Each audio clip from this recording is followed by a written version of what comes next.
David is a true man, I think, in every sense of the word, true to his friends, true to his belief, but also true to his South Africa. He has been photographing South Africa for the past 60 years, before, during and after the apartheid, and he's still doing so today. He's finishing on his latest book, and he's also somebody who started a workshop in Johannesburg to push the young to do so. David, I met a couple of years ago in Arlo. We had a big show going on at the festival, and he said, if ever one day you want to come to South Africa, do give me a call. And I like going to the art fairs, and I figured out that there was one in Johannesburg 2 years later.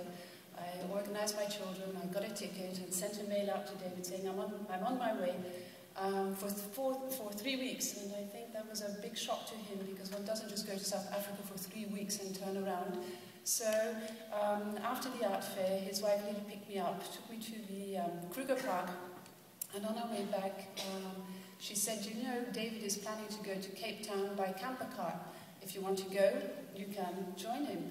So hence I knew. Before 2 days later, I was sitting next to him in his camper car, and I looked at him and I said, well, David, you know, I don't know you that well. Are you an okay man? Are you a nice man? Are you a dirty old man? Where are we going? So we did go over the Karoo all the way to Cape Town, and it was the most amazing trip. I mean, I saw him at work. We talked about photography. We talked about photographers. We talked about his work. We talked about the history of South Africa.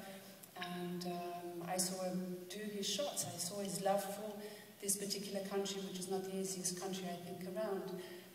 I stayed with some friends in Cape Town for a couple of days, and he started to call me the first day. He said, Janette, if I leave in 2 days, will you join me back to Joburg? I said, no, David, I'm staying in Cape Town. I want to surf the waves. And then he called me the next day saying, well, Janette, if I go the day after, will you join me? And I said, well, no, David, I'm not joining you. And so the third day he called me again. He said, I'm on my way to pick you up. Is that okay? I said, okay, David, okay, pick me up. So he picked me up, and we drove all the way through the south side of South Africa back to Joburg, and it was absolutely fantastic. I think David has become a very dear friend, a mentor, and I think a mentor to the next generation of photographers in South Africa. It was easy to become a photographer, I think, at a certain point when the apartheid was there, and all the young photographers would just shoot, and they would always have a subject. But as soon as the apartheid stopped, I mean, most of them were sort of just left with no subject and not knowing how to photograph anything else. And I think David took in the role of the mentor of a new group of photographers, and I think he's really a very, very special person. So please have a look at his photographs. Maybe some of you have already seen his works at the New Museum or at the Jewish Museum or Howard Greenberg's Helios. A fantastic show up, so do have a look.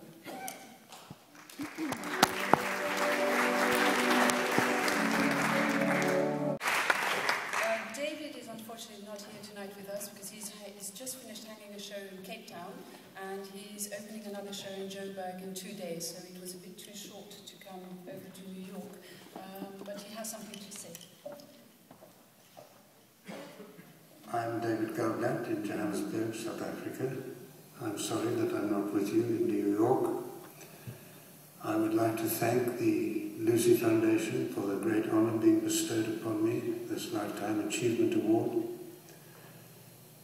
And in particular, I'd like to thank people over the years who have helped me along the way. And among those, my wife, Lily, my children, Stephen, Brenda, and Ron, Norman Hall, the doyen of photography in the 50s and 60s in London,